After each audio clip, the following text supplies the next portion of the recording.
This is the Money Loves Women podcast, the podcast that guides women to wealth and an extraordinary life. Here's your host, Dr. Deborah Ekstrom.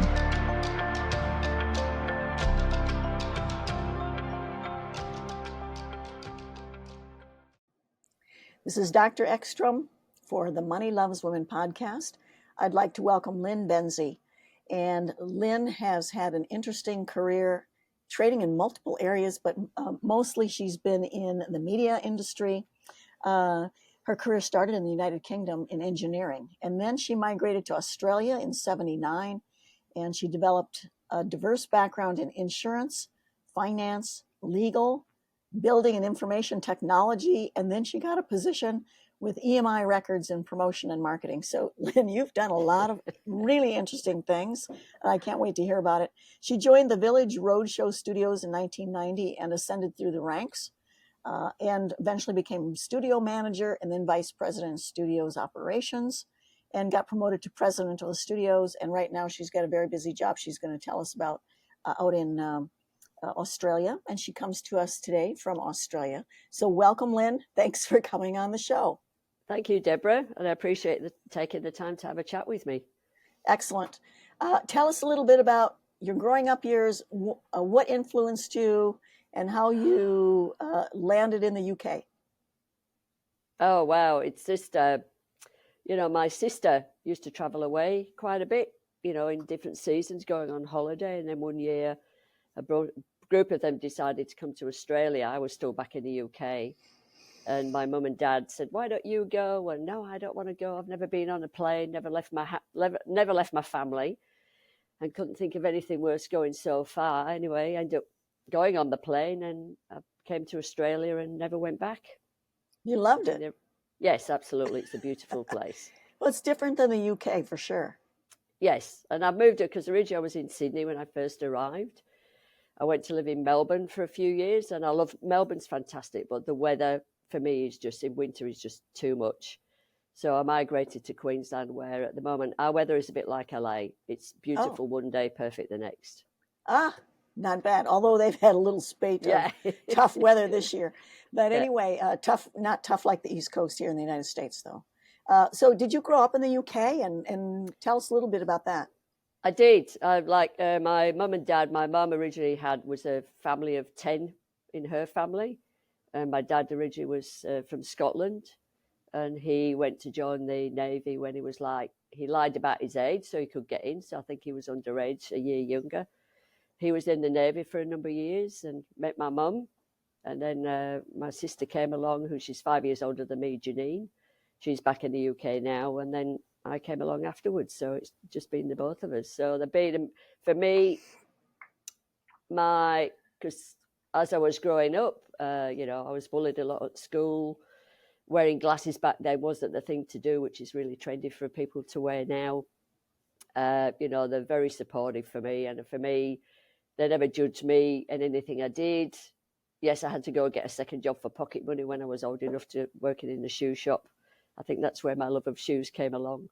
And they always supported me no matter what I decided to do. They never pushed me into a direction that they maybe had a vision. They just said, as long as you're happy, that's the main thing, that we're happy as well. So your parents were supportive. You got to do what you want. But there you went and got a job. How old were you when you went to the shoe shop?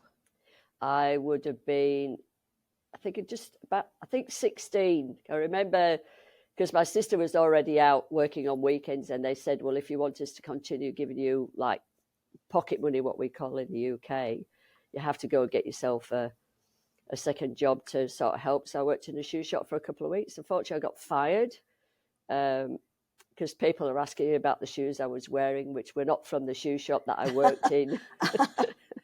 And I was telling them to go up the road to the other shoe shop so they could buy them. And I didn't realize at the time my boss was behind me, and he went, you can't do that. Sorry, you have to leave. So you got fired for promoting the competition. Yeah. They should have given you some shoes to show off, and then you wouldn't have had that problem. You were 16 at the time, so you didn't know any better. No, exactly. Great. And you trained in engineering. How did you end up in engineering? So when I was still at school, my mum and dad used to work in engineering. My dad, when he left the Navy, worked in the engineering company, and my mum used to work there as well. So my mum used to be the receptionist for the company. And I used to do weekend work. If they were doing audits at the end of the year, I used to go and work with them. And then it transitioned to work in the, like the typing pool that we originally had back then, how they used to do it. And then slowly I started moving across into different fields and started working in the buying department. So we used to buy all the steel. The company used to make coal mine locomotives. And I ended up being progressed to actually buying all the steel for the company. I wasn't actually physically engineering, but that was what the company was doing. And I worked there for probably about 4 years. And I was still there before I came to Australia. So I really enjoyed it because it was a totally different aspect. I'm more mechanical with my brain, not so much, analytical type of thing. Everybody knows that. I think that's why I've been so successful at the job that I'm doing now. I like to know how things work. Why does it work the way it does? I built sound stages, so my brain kind of goes on that side of it a bit more. I get it. So you like the organization, but you also like not the hands-on necessarily, but envisioning how a sound stage is put together, for example. So Yes. That's how you ended up in media, it sounds like. Yeah. All right. So it sounds like every time that you got in a job, except for the shoe job where you were promoting the competition, it sounds like you got promoted through the business. And what do you think they saw in you that they did that?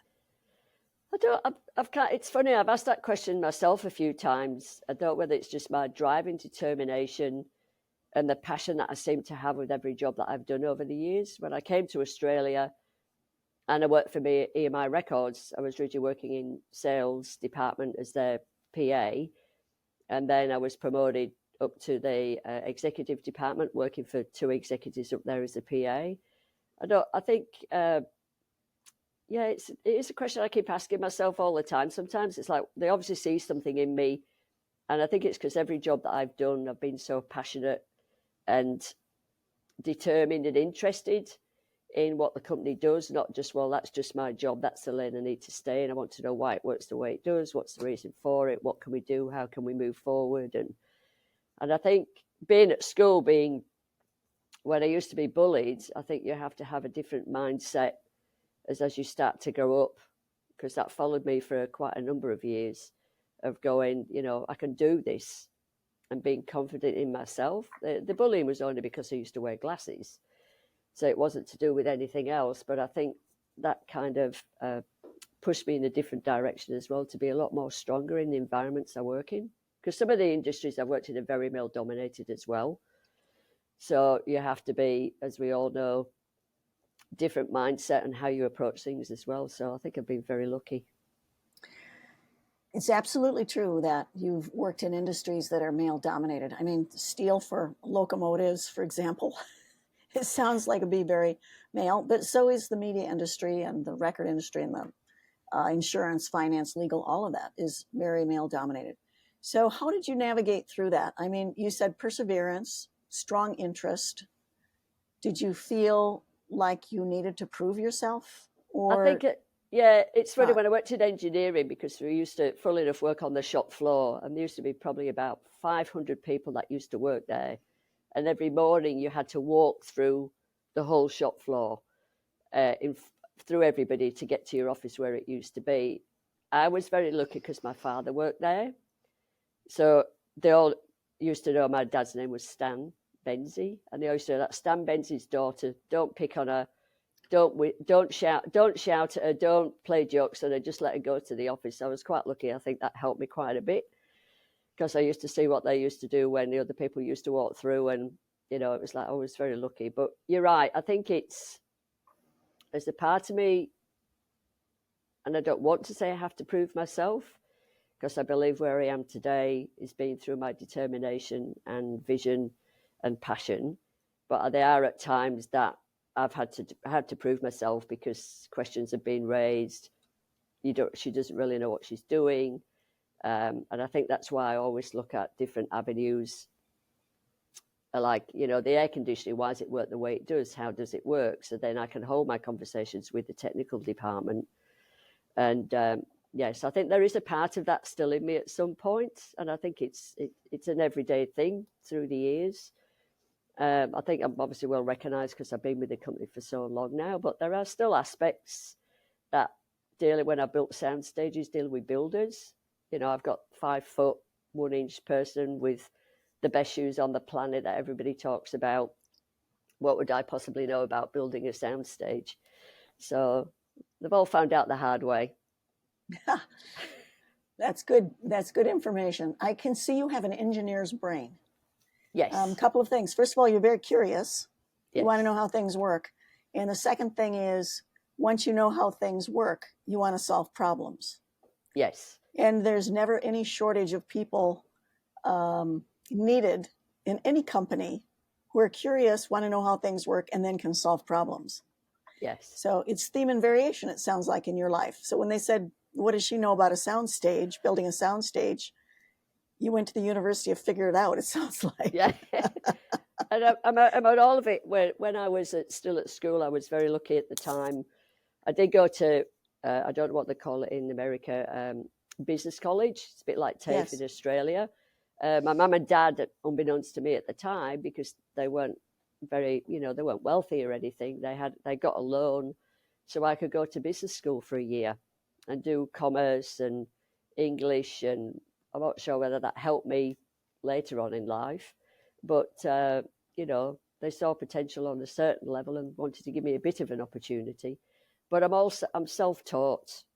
Everything I've done in every job I've taken. I think when I first come to Australia, because at the time I was only on a holiday visa, and then I had a working visa for 6 months. So you couldn't stay in a lot of the same jobs for a different length of time. You had to kind of move around a bit. So I did like waitressing, different things on that side of it. So I think the amount of different jobs I had enabled me to get the job that I have today, because I've done so many aspects of it. And again, in the role that I'm doing, it's that new technology coming out now, and so it's forever changing. Tell us a little bit about your position with EM Records and then Village Roadshow Studios. Tell us what that industry is like, because I think lots of people are curious about that industry and would be interested in working in that industry. Yeah, I think when I originally, it was working in the sales department with the sales manager. I was their PA. At the time, they had like representatives that used to go out. It's obviously a bit different now, to sell the records to different department stores and things like that. And I've never worked in that environment before. I've always been quite corporate in the environments I've worked in. And then working in that environment is a completely different. It just opened my eyes. There was a recording studio that was in the same building that where we were located. So you constantly see, how does the industry work? Obviously it's a bit different now with digital platforms, but back then, you used to press the records at the factory they had at a facility. The sales, how it used to work, how they used to sell it in different shops and departments, what made it become number one, the residuals that the actors used to get. So it was quite fascinating because it was an aspect I'd never been into before. And then when I moved up to working for the executives, I had the PR department right next to me. There's another lady that used to work for them, and that was like with the artists coming out. They might have not been doing a tour. They might have been coming out for a famil. What does that look like? How do they do it? I really enjoyed it because it's a totally different aspect of what you expect. I've got some very wild stories about, what used to happen when I was working there. But as you can imagine, being in the music industry, it's quite interesting. How is it different now? I think because I've obviously been separated for quite a while. I think the digital technology now with Spotify and all those different ones, I don't think that, going out and buying a vinyl record, I think it's physically impossible now. Unless you go online and buy them. Like CDs came out while I was working for EMI. And I always remember we all got invited to go to the executive's house, and they put the CD on, and we're all like oohing and ahhing because, I sound like a dinosaur. we've we've not seen one before, and the sound, it sounded so different for like a vinyl record, and how that started to change. But now, like even me with, I used to have lots and lots of records, but now it's all going on a digital platform. You don't have to buy them. You just go through Spotify. I think it gives you more variation as well. But it's interesting times back then how you used to market the records. If the singer had to come out and do promotional work because the new album had just been released. And we had bands like Duran Duran at the time were recording in the sound studio, and used to have a long line of girls from school outside, and the parents used to ring up to ask if you could go out the front and see if your daughter was standing out the front, because they should have been at school at the time. They wanted to see Duran Duran. Yeah. Lay eyes on them. Yeah. So things are very different. One thing that you talked about was having the PR department next to you and having some of that exposure that you wouldn't have seen otherwise. It seems to me that things are a little different now. Working from home and all of that, you don't get that exposure to the people that are doing other things around you, and you don't get that learning if you never go into the office, right? But funnily, we were talking about that the other day, about what it's potentially going to create when you become so insular, working on your own. You don't have that human interaction. I think your mindset will start to change. We're seeing, I feel as though the younger generation coming up now with the new technology, they're so digitally based, they don't know how to do interviews, they don't give you eye contact. So it's quite funny. We say like it might be nice working at home one day a week, but for me personally, I love the interaction with people. And I think it's really important, because I honestly think that while it's great, different companies are embracing it, but I think long term, I think you'll find that you start to change. You may not want to go out as much because it's nice just to be at home. I think there's a whole different thing that's going to, I think, create itself in years to come. But I like dealing with people. I like that interaction. I like that too, and I like the structure. But there's lots of people that like to work from home, and I think lots of them like to work from home because they hate the commute. Yes, I agree with you absolutely. It's expensive and it eats up a lot of time, and I think that's a big part of it. And I can completely see that. On the other hand, if you're starting a new job, just starting into the work environment, I think it's a huge disadvantage to not be able to go to the office and get mentored and marinate in that atmosphere and that situation of learning and exposure to lots of other things that you don't know. I agree, like you said, with the younger generation, if they're not interacting in an office, they don't get to see the different personalities. They don't then get to see that when somebody's having a bad day, what does that mean? It's, the hours that people work, and they then get to see that structure, how an office environment or any environment would work. So that way then they're out in that big wide world, so they can actually see how it works. So not then come into an environment, go, I can't, that's too much for me because somebody's having a bad day and they're annoyed at themselves and, I haven't seen that before. So I think it's really important for that younger generation to immerse themselves in that environment so they actually understand how it works. Yeah, it's important for them emotionally and socially. The other thing that jumps out at me is that when you work in corporate or you work in a business, you start to understand how business functions.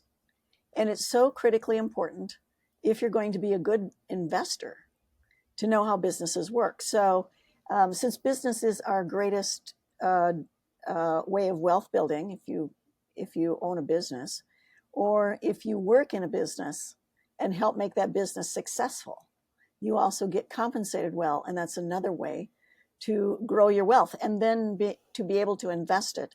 If you do not understand how business works, it's much more difficult to choose well and to invest wisely. And that's another thing that came up for me when you were talking about being in the business and seeing what was going on. And you learned a tremendous amount by being in those various business situations and growing and going up through the ladder of corporate or through the business from the beginning right on. Yeah. And when I started working at the studios, my mentor, Michael Lake, who used to be in the position that I am today, And back then when we had the fax machines, every time anything come off, I'd read everything just because, oh, okay, right, I didn't know that, and then give it to him. We're very clever at multitasking. You could listen to somebody talk on the phone, type at the same time, and I was always very good at doing that. So I think it was important as well to understand how, because his background was a producer. So how did that look like? Because he was so self-sufficient. So when I first started working with him, well, let me help you. But he was so used to doing it the other way. But slowly, working with him, having that trust, how do budgets work for, the studios? Where do the expenses go? Then over time, I transitioned into that area. And you start to see, like you said, with businesses that, because we're part of the Big Village Roadshow group, which owns a lot of other facilities. So you start to see when they talk about profit and loss, what does that mean? How does it work with the different aspects? Because my role is to bring film production in here, even though we're like a dry hire facility, is finding the films, what does that mean, negotiating the deals. I'm mindful of the budget that I have to achieve, what happens if we don't, what happens if you do. So over those years, it's been quite important. But again, I'm just all self-taught. Exactly. So now you are on the board of Screen Queensland, Osfilm, and Gold Coast Brisbane Film Festival. Tell us what it's like to put together a film festival. Yes. I love the idea of being part of it, because immersing yourself in an industry that I also work in, but that different side of it, of what it means, of when, even though I was only on the board, we had a person that was running the festival, seeing the absolute chaos of programming. You had a program director that would look at the films, the venue that you had to book, how you're going to promote it, and watching that unfold and the lead up to the actual event. And then once you finish one, because the Gold Coast Film Festival's in April and the Brisbane Film Festival's in October, then when you finish one and then you're rolling into the other, and I admire them immensely, because it's a massive jigsaw. And then you may have cast coming out where we've had it to promote the film, then suddenly you've been marketing it, so everybody wants to buy tickets, and then suddenly the cast don't turn up. Do we tell the public the cast is not going to be there, or we'll just do the red carpet because everybody wants to be on the red carpet? So I admire them immensely of how to try and put it all together to get that end result. Sounds intense and chaotic. Yeah, I wouldn't do it. Yeah, I think you have to be an adrenaline junkie to enjoy it. Yes, exactly. Anyway, great. Tell us what the greatest pearls are through your career as a woman that you have learned from all of the various things you've immersed yourself in. Wow. I think it's my determination, and sometimes I've come across hurdles thinking, I can't, sorry, there's no such words as I can't, as my parents told me. Starting to question myself, oh, can I do this? And go, of course you can do this, you've done it before. Just jump in, learn from the lessons that maybe, I've learned over the years as well. Some odd things have gone completely wrong. Say, okay, I need to learn from that and move on. But the challenges along the way of just being, and today it's still constant. It's the challenge of trying to get a film in, trying to get productions to come this far to work in Australia as well. We've got the best crew in this, probably sort of in the world that we have as well. So, I built sound stages over the years. We built one quite recently. We had the Commonwealth Games, which is like the Olympic Games. We were dealing with the production at the time. And I must drive my company Village insane, because I always have the deals and I go to them and go, I've got the most amazing deal for you. And they go, here we go, not again. But I always joke with them, but I'm never going to stop. If I have an opportunity or I can come up with a deal, I will go to them. They might always say no, but I say, well, I'll just keep coming back in 6 months' time with another idea. And so it's just constant challenges. And then there's different sides. Like we've had the soundstage burned down with the production. So then that challenge has been, I've never had it happen before. So that was a challenge going, well, obviously I found out what it meant because I was standing there watching the stage burn down.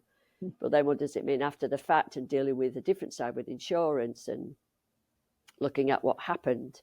And obviously the pandemic put a different spin, but I think everybody went through that on different challenges as well.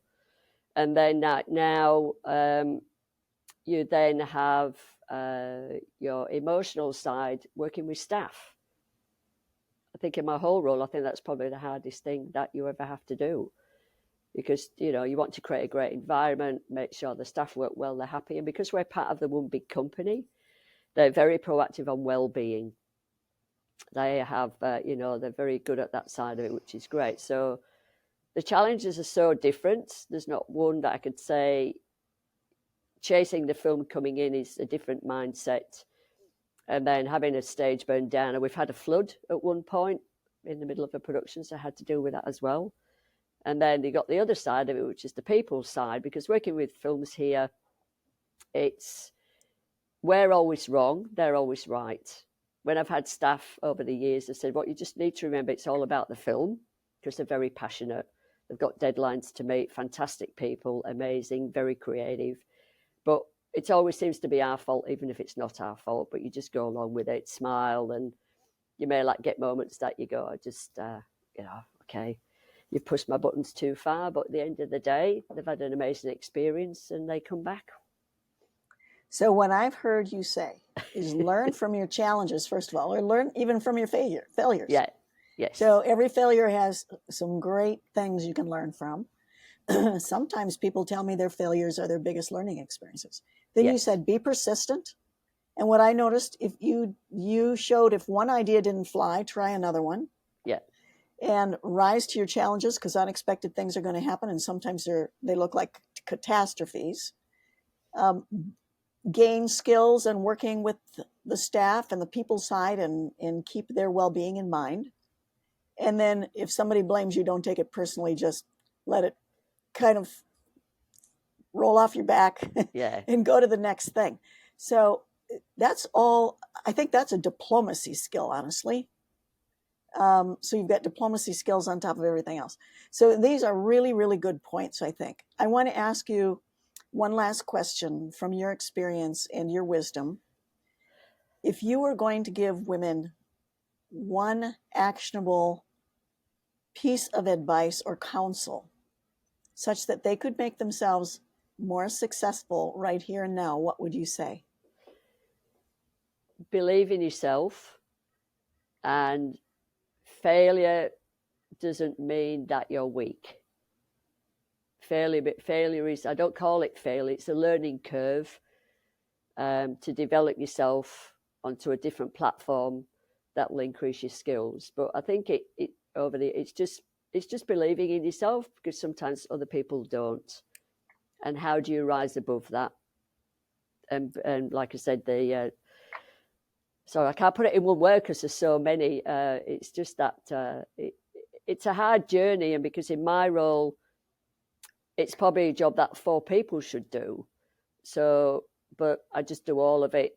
If you ring me for IT, I do it. So it's kind of like, well, there's no such thing as I cannot do it. I know I can, but it's just believing in yourself that you can move forward. You'll come through muddy waters with some people that you deal with that will try and block you. And then I think then you have to make the decision, can you rise above it? And if you can't, then you move on. You find an environment that you like to work in. And for me, it's not working in the job because of the money. It's working in the job because it gives you satisfaction, and you can go home at night and go, I enjoy this job. Obviously, I've been in it for so long, and everything's got its challenges. No day is perfect. But I've known people over the years that have worked in jobs just because of the money, and they're not happy, and it's not worth it, because ultimately in years to come, you'll pay the price for it. It seems to me like you have felt as though you've gotten a great deal of joy, satisfaction, and fulfillment out of all of the things you've done. And I suspect it's because of the way you've approached it. But I want to recap. You said, believe in yourself. And you mentioned, even if others don't, and rise above those who'd hold you back. Yeah. So rise above that. And that's part of believing in yourself.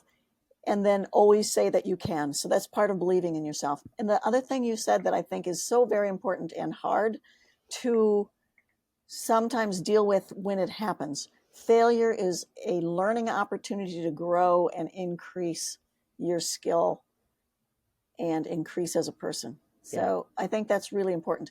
We call that a growth mindset, I guess. And it's not easy to have a growth mindset, is it? Especially when failure strikes. Yeah, and I think people say it's okay, it's all right for you to say it. But I look at, I think a lot of it comes back when I was bullied at school. I did have a dysfunctional marriage back then when I first came to Australia. That was quite, mentally and a bit violent as well. So it's another challenge put in your way, but then you're better than them. You can move beyond it. Don't take it with you because it will eat you up. It'll start making you sick. It's just that and I haven't gone through half the people that I know people go through with their domestic violence and the mental side of it. But again, it's another challenge and go, well, I'm better than them. Move on. You can do it and don't be afraid. Another instance of where believing in yourself makes the difference. Yeah, because nobody else is going to do it. You have to only do it by yourself. Yeah. Yeah. Totally true. So thanks for coming on, Lynn. You've imparted lots of wisdom. And I can see that through the years you have gained so much skill and deepened your belief in yourself. I see your parents come up over and over, and how wonderful that they believed in you and instilled that belief in yourself. So congratulations to your parents. I think, and I know people ask me, when you sometimes do different things, and they go, who's your mentor? And, it sounds such a cliche, but it was, and I've seen so many things along the way that the parents need their children to go to university because they never did it. So they want them to have something that we never had. But I said, if they don't want to do it, you can't make them. And that's why really, with my parents, they didn't care if I worked in a shop as long as I was happy. Excellent. That was what they looked at. Yeah. So what my sister and I have done up. Yeah. Yeah. They put your happiness and satisfaction first. And taught you to do that. Yeah. And they didn't have anything when we were growing up. They weren't financially stable on that level, on any level at all. But everything that they did was about my sister and I. That I don't know how they did it, but they bought my sister a horse. We had a dog and a hamster and a goldfish, and all my cousins didn't have anything. And I don't know how they financially afforded it. My dad had a second job, but they just did it because they said it was important for you growing up. And and when we look back on it now, you kind of see, we realised that we had really good parents that appreciated us for whatever we did. Gave you great role models. Yeah, absolutely. Excellent. Lynn, thanks for sharing. I really appreciate you taking the time and coming to us from Australia. Thank you so much. So I'm proud to know you, and congratulations on everything you've accomplished, and especially on the wisdom that you have attained in your life and the role model that you give other women. Thank you. I appreciate it, and hopefully get to talk to you again soon. I'm proud to know you. All right. This is Dr. Deborah Ekstrom for the Money Loves Women podcast. To your health, to your wealth, and to your happiness. May blessings rain down upon you. Thank you for listening to this episode of the Money Loves Women podcast. Please leave us a rating and review so we know how we can improve. Visit moneyloveswomen.com to gain more insight into how to live an extraordinary life.